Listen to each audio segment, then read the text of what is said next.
Temporal classification na classification with respect to time is called temporal classification. Spatial classification na when classification is made with respect to places, for example production of sugar cane in India state wise or production of paddy in different states, such classification is called spatial. Spatial na nama when classification is made with respect to places. என்ன சொல்கிறாங்கன்னா places பண்ணியிருக்காங்கம்மா. ஸ்பேட்டியல்னா பிளேசஸ்ன்னு சொல்லுவாங்க. எப்படி அந்த production ஒரு உங்களுக்கு இதில் கொடுத்துருப்பாங்கல்ல, places sugar cane இங்கே இதாக இருக்குது, அந்த மாதிரி உங்களுக்கு கிளாஸிஃபிகேஷன் கொடுத்துருப்பாங்களாம்மா, அதுதான் ஸ்பேட்டியல்னு சொல்லுவாங்க. நெக்ஸ்ட் வந்து classification according to attributes. Classification is the process of arranging, இதான் சொல்லியிருக்கோம்ல லாஸ்ட்டில் பாருங்கள், classification according to attributes. என்னென்ன கிளாஸிஃபிகேஷன் வந்து இருக்குது பாருங்கள். சிம்பிள் கிளாஸிஃபிகேஷன், நெக்ஸ்ட்டு வந்து மேனிஃபோல்ட் கிளாஸிஃபிகேஷன் இருக்குமா, அது ரெண்டு இருக்குது. Simple classification என்னன்னா, in a classification of this type the attribute is studied and is divided into two classes.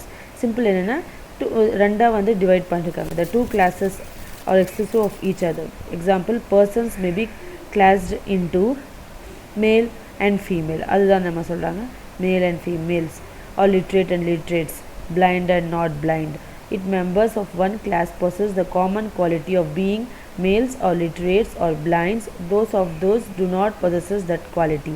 This type of classification is also known as classification of dichotomy. அதுதான் உங்களுக்கு year கொடுத்துட்டு ஒரு இதில் வந்து இயர்ஸ் கொடுத்துட்டு மேல் எத்தனை பார்ன் இருக்காங்க, ஃபீமேல் எப்படி பார்ன் இருக்காங்க, அது மாதிரி கொடுக்குறாங்க நம்ம டேபிளில். That's what they are saying that. Are லிட்ரேட்ஸ் இத்தனை இருக்குது, இந்த இயரில் இத்தனை லிட்ரேட் இருக்காங்க, இந்த இயரில் ஒரு இத்தனை பேர் லிட்ரேட்னா என்னம்மா, ஸ்டடிட் பர்சன், அன்ஸ்டடிட் பர்சன். லிட்ரேட்னா ஸ்டடிட் பர்சன், இல்லிட்ரேட்னா அன்ஸ்டடிட் பர்சன். ஸோ அதுதான் சிம்பிள் கிளாஸிஃபிகேஷன் சொல்கிறாங்க. செகண்ட் என்ன, மேனிஃபோல்ட்னா என்னென்னா, when we study more than one attribute, classification may be made into a number of classes and subclasses. Example, population of India may be classed as males and females. Again, males and females may be subdivided into male literates and female literates. Male literates and female literates are classified பண்றாங்க. Classification may again made according to occupation of this person. Further classification may be made according to occupation of this person. அதோட occupations கேட்டு கொடுத்துருப்பாங்க. Men's வந்து இந்த occupation பண்ணியிருக்காங்க, ladies வந்து இந்த occupation பண்ணுறாங்க, அந்த இயர்ஸ் நீங்கள் கிளாஸிஃபை பண்ணுங்கள். if they have given, that is called the manifold classification. next என்ன பார்க்கலாம், frequency distribution. இது சும்மா உங்களுக்கு maybe scope of classification, how many types of classification இருக்குது, அந்த மாதிரி மேபி உங்கள் தியரி பேட்டர்னில் கேட்டாங்கன்னா you can write easily. so I have said frequency distribution. just you read, உங்களுக்கு ஒரு glance பார்த்தா உங்களுக்கே புரியும்.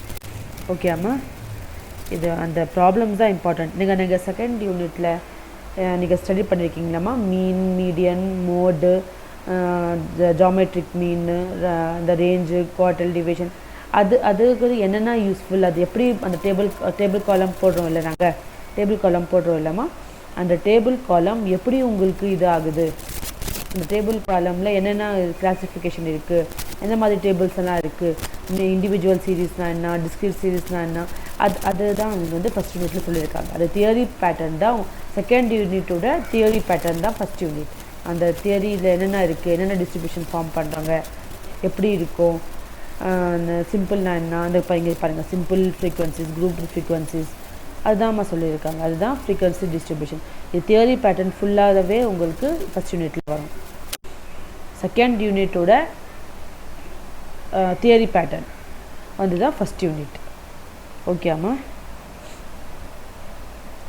ஃப்ரீக்வன்சி இப்போ அதே மாதிரி ஃப்ரீக்வன்சி டிஸ்ட்ரிபியூஷன் என்ன பாருங்கள். A classification or distribution of statistical data in which all the observation of a series are divided into number of classes and the number of times each value occurred is shown against its respective classes called frequency distribution. Frequency distribution na again frequent varuma and the classes number of times varum divide panni number of times varum frequent varadhukku da frequency distribution solluvaanga. Number of times each value occurs adha frequency distribution. உங்களுக்கு define frequency distribution இது மட்டும் எழுதா போதும். The number of times each value occurs is called frequency, and the table in which the frequency distribution against each variable of a group variable shown is called a frequency distribution or a frequency table. Frequency distribution எத்தனை types இருக்கு பாருங்க. Simple இருக்கு, grouped இருக்கு. Simple frequency distribution and group frequency distribution. In simple frequency distribution the observation are not divided. இது divide ஆகாமல் அப்படி சிம்பிளாக வரும். It is called simple. அதுவே வந்து குரூப்னா வந்து குரூப்பாக இருக்கும் 0 to 10, 10 to 20 or 30 to 40 அந்த மாதிரி வந்துச்சுன்னா that is the group. Continuous series நான் சொல்கிறேன் இல்லைம்மா, அதுதான் உங்களுக்கு.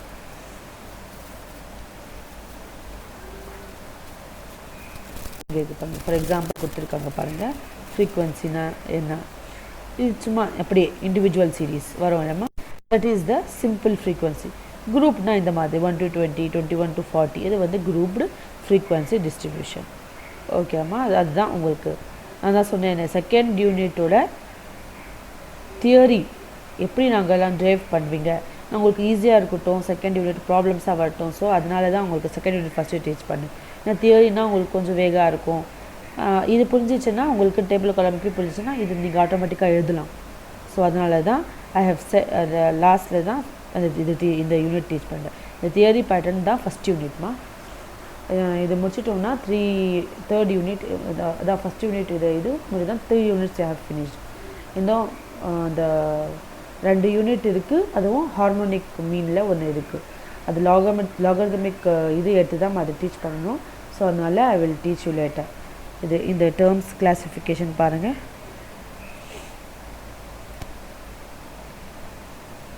Terms associated with group frequency distribution. Class interval. When the observation of a series are divided into certain groups and the groups are bounded by limits, each group a class and difference or interval between two consecutive classes is called a class interval. என்ன சொல்றாங்கம்மா? Class interval னா என்னன்னா when the observation of series are divided into certain groups and the groups are bounded by limits, limits கொடுத்திருப்பாங்கலமா, அந்த இதுக்கு தான் உங்களுக்கு வந்து என்ன சொல்கிறாங்கன்னா டேர்ம்ஸ் ஆஃப் ஃப்ரீக்வன்சி என்னென்னா கிளாஸ் இன்டர்வல் இருக்குது 0 to 10 அதுதான் சொல்கிறோம். அந்த கன்சிக்யூட்டிவ் கிளாஸஸ்க்கு தான் உங்கள் கிளாஸ் இன்டர்வல்னு சொல்லுவாங்க. ஓகேம்மா, அது மாதிரி கிளாஸ் லிமிட்ஸ் என்ன இருக்குது பாருங்கள். the two end limits of each class are called class limit. 0 to 10 அந்த ஒரு எண்டு இன்னும் ஒரு எண்டு 0 ஒரு எண்டு 10 ஒரு எண்டு அது 2 end of a limit அதுதான் வந்து கிளாஸ் லிமிட். ஓகேம்மா, the smaller value of the two limit is called the lower limit. நான் சொல்கிறேன் lower limit 10 to 20 இருக்குது. L plus n by 4 minus cf by f into c அந்த எந்த formula மாதிரி அது பாருங்கள். அந்த எல்லுனா என்ன லோயர் லிமிட், அதான் அந்த லோயர் லிமிட் தான் உங்களுக்கு the smaller value. The smaller value of two limits is called the lower limit of the class and the higher value of the same is called the upper limit of the class. ஓகேம்மா, இப்போ 10 to 20 lower limit என்ன அங்கே உங்களுக்கு 10, higher limit என்ன இருக்குங்க 20. Next வந்து class boundaries பாருங்கள். Sorry for டிஸ்டர்பன்ஸ்மா, அடிக்கடி இது வருது என்னென்னு பார்க்கணும். அது கிளாஸ் பவுண்டரிஸ் என்னென்னா limits up to which the two limits of each class may be extended to fill up the gaps which exist between the classes. அதுதான் அந்த லிமிட்ஸ் கொடுத்துருக்காங்க. அந்த கேப் ஃபில் பண்ணுறது தான் அந்த வேல்யூஸ் தான் அதில் ஃபில் ஆகிடும். இப்போ 10 to 20னா அப்போ அதில் 11, 12, 13, 14, 15 அந்த கேப் இருக்குது. அது ஃபில் ஆகிடுது தான் உங்களுக்கு கிளாஸ் பவுண்டரிஸ்னு சொல்லாங்க. ஓகேம்மா, அது லோயர் அது என்ன ஹையர்னா என்னன்னு சொல்லி நாங்களே புரிஞ்சுக்கலாம். ஓகேம்மா, if D is the gap between the upper limit of any class and lower limit of the succeeding class the class boundary for any class are given by இது பாருங்கள். உங்களுக்கு நான் சக்சீடிங்னா என்ன ப்ரொசீடிங்னா சக்சீட்னா நெக்ஸ்ட்டு ஒரு நம்பர் நான் சொல்லுவேன் இல்லை உங்களுக்கு குமுலேட்டிவ் சிஎஃப்ல வந்து குமுலேட்டிவ் ஃப்ரீக்வன்சியில் உங்களுக்கு என்ன ஃப்ரீக்வன்சி வேல்யூ வருது அது ப்ரொசீடிங்னா அது மேலே இருக்க நம்பர், சக்சீடிங்னா அது கீழே உள்ள நம்பர், அதுதான் சொல்கிறாங்க. ஸோ இங்கே பாருங்கள் அப்பர் கிளாஸ் பவுண்டரினா upper class limit plus half d.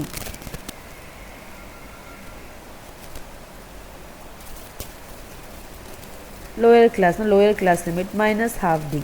அது சும்மா உங்களுக்கு தெரிஞ்சாது சொல்லுவாங்க. வேறு 1/2 is the called the correction factor. Next பாருங்கள், size of class interval. Difference between the upper class boundary and the lower class boundary of a class is called class magnitude. என்னன்னா difference between the upper class boundary and the lower class boundary of a class is called the class magnitude. When the class boundaries of a class coincide with its class limit, the difference between the upper class limit and the lower class limit is called the magnitude. The difference தான் நம்ம சொல்கிறோம், எதுவுமே இல்லை. difference of a upper class and the lower class is called the magnitude. அதாம்மா, the class magnitude is also known as width of a class.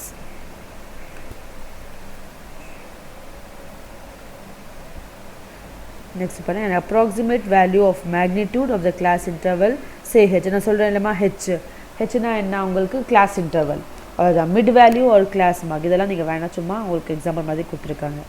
Mid value ஒரு class மார்க்னு சொல்லலாம். the value just at middle of a class is called a mid value. நான் சொல்கிறேன் mid value எங்கேயாவது வரும். இப்போது 6 values கொடுத்துருக்காங்க. அதை வந்து மிட் வேல்யூ எப்படி எடுப்பீங்கன்னா, அந்த 2 மிடில் வேல்யூ எடுத்துகிட்டு இந்த ஃபஸ்ட் வேல்யூ தான் உங்களுக்கு மிட் வேல்யூ. சொல்கிறேன் இல்லைம்மா, அதுதான் உங்களுக்கு சொல்லியிருக்காங்க. இதெல்லாம் உங்களுக்கு தேவையில்லை, சும்மா உங்களுக்கு புரிஞ்சிச்சு இல்லைம்மா, புரிஞ்சிச்சு உங்களுக்கு இதாகிறதுக்கு மாதிரி நான் ஃபஸ்ட்டு சொல்கிறேன் உங்களுக்கு. ஓகேம்மா, இதெல்லாம் வேண்டாமா, சும்மா படிச்சுக்கோங்க, சும்மா ஒரு கிளான்ஸ் கொடுங்க. நெக்ஸ்ட் வந்து இதெல்லாம் பார்த்துக்கோங்கம்மா. மீனு, மீடியன்னு, மோடு, ஸ்டாண்டர்ட் டிவியேஷன், குவார்டல் டிவியேஷன்னு, இதுதான் ரொம்ப இம்பார்ட்டண்ட்மா. அந்த பேட்டர்ன் வந்து எழுதி வந்து நான் சொல்கிறேன் எத்தனை தடவை, you have to put the please daily உங்கள் ஃபார்முலாஸ் மட்டும் டெய்லி எழுதுங்க. நான் சொன்னேன் இல்லையா, அடிக்கடி சொல்கிறேன், ப்ரஷ் எப்படி டெய்லி பண்ணுறீங்களோ அதே மாதிரி டெய்லி வந்து நீங்கள் ஃபார்முலாஸ் எழுதி பாருங்கள். ஓகே அம்மா, இது வந்து சும்மா உங்களுக்கு தியரி பேட்டர்னாக சொல்லியிருக்கேன். இது ஒன்றும் இம்பார்ட்டண்ட் இல்லை, மேபி. ஏன்னா மோஸ்ட்லி வந்து உங்கள் ஸ்டாட்டிக்ஸ்னால் ப்ராப்ளம்ஸ் தான் கேட்பான். இன்கேஸ் இப்போ 2 மார்க்ஸில் அந்த மாதிரி ஏதாச்சும் கேட்டாங்கன்னா நீங்கள் பார்க்குறதுக்கு ரெடியாக இருக்கணும், எழுதுறதுக்கு ரெடியாக இருக்கணும்னு சொல்லி தான் சொல்கிறேன் உங்களுக்கு. ஆனால் அவ்வளோவா கேட்க மாட்டாங்க, ப்ராப்ளம்ஸ் தான் அவங்க கேட்பாங்க. 2 மார்க்ஸில் சின்ன சின்ன குட்டி குட்டி ப்ராப்ளம். அதான் மீன்னா என்ன, மீடியன்னா என்ன, மோட்னா என்ன, ஸ்டாண்டர்ட் டிவியேஷன், டிஃபைன் மீன், டிஃபைன் மீடியன், அதுதான் மெயின். இந்த ஸ்டாட்டிக்ஸ் தான் மீன், மீடியன், மோட், ஸ்டாண்டர்ட் டிவியேஷன். இது தவிர வேறு எதுவுமே உங்களுக்கு கண்டிப்பாக வர்றதுக்கு சான்ஸே இல்லை. ஸோ ஃபஸ்ட்டு அது நல்லா தரோவாக படிச்சுக்கோங்க. அதுக்கு தான் நெக்ஸ்ட் தான் இதெல்லாம். நெக்ஸ்ட்டு இந்த 2 யூனிட்டில் கர்டசிஸ், அது கோரிலேஷன், ரேங்க்னு சொல்லி வரும். அதெல்லாம் கொஞ்சம் ஈஸியாக கூட இருக்கும், உங்களுக்கு புரிஞ்சிடும். அந்த 2 யூனிட்டும் அதுதான் பேஸ் பண்ணி வரோமா. ஸோ அதனால் அது நல்லா பார்த்துக்கோங்க. இது வந்து நல்லா எழுதி பாருங்கம்மா. இந்த ஃபார்முலாஸ் மட்டும்தான் எனக்கு உங்களோட பார்த்து ஃபேஸ் சொல்லலாம் தான் இருக்குது. ஸோ அதனால் நீங்கள் ஃபஸ்ட்டு வந்து நல்லா ஃபார்முலாஸ் மட்டும் நல்லா பை ஹார்ட் பண்ணிக்கோங்க. ஓகே அம்மா, எதுக்கு ஏன்னா நிறைய மீன்லேயே பாருங்கள், மீன்லேயே என்ன இருக்குது உங்களுக்கு, மீன் ஒரே டாபிக் எடுத்தோன்னா அதில் individual series, discrete series, continuous series, இந்த 3க்கு ஒரு ஃபார்முலா அந்த இருக்குது. அதே மாதிரி மீடியன்னா அதுக்கு டிஸ்கிரீட், இண்டிவிஜுவல், கண்டினியூஸ், அதே மாதிரி எல்லாத்துக்கும் அப்படி தான் வரும். ஸோ அதனால் எல்லா ஃபார்முலாஸும் போட்டு பாருங்கள். ஓகே, சும்மா கொஞ்சம் தான் கொடுத்துருக்கேன், உங்களுக்கு எலாபரேட் பண்ணி கொடுக்க சொன்னால் நீங்கள் வேண்டாம். நீங்கள் கொஞ்சம் படித்தாலும் கொஞ்சம் யூஸ்ஃபுல்லாக படிக்கட்டும் சொல்லி தான் நான் சின்ன டாபிக் ஒன்று தான் கொடுக்குறேன். நான் ப்ராப்ளம்ஸ் நிறைய கொடுத்து கன்ஃபியூஷன் ஆக வேண்டாம். ஒன்று படித்தாலும் உங்களுக்கு நல்லா புரிஞ்ச மாதிரி அந்த எழுதி பாருங்கள். அந்த கான்செப்ட் உங்களுக்கு புரிஞ்சிச்சுன்னா you can do by yourself. So அதனால தான் நான் சின்னதாக கொடுக்குறேன். எனக்கு ஜாஸ்தி 1/2 an hour 1 hour எடுத்து உங்களை டென்ஷன் பண்ண வேண்டாம். ஒரு குட்டி ப்ராப்ளம் எடுத்தாலும் you have to do by yourself. அந்த மாதிரி ஐடியா வந்துடணும் உங்களுக்கு, அப்போ தான். ஸோ அதனால தான்மா. Okay, thank you girls, thank you for listening. நல்லா எழுதி பாருங்கள், அப்போ தான் புரியும். ஏன்னா நிறைய அரியர்ஸ் வந்துடும். ஸோ அதனால் அதெல்லாம் வேண்டாம் உங்களுக்கு. நல்ல பசங்க நல்லா பண்ணுங்கள். ஓகேம்மா, தேங்க்யூ கேர்ள்ஸ்.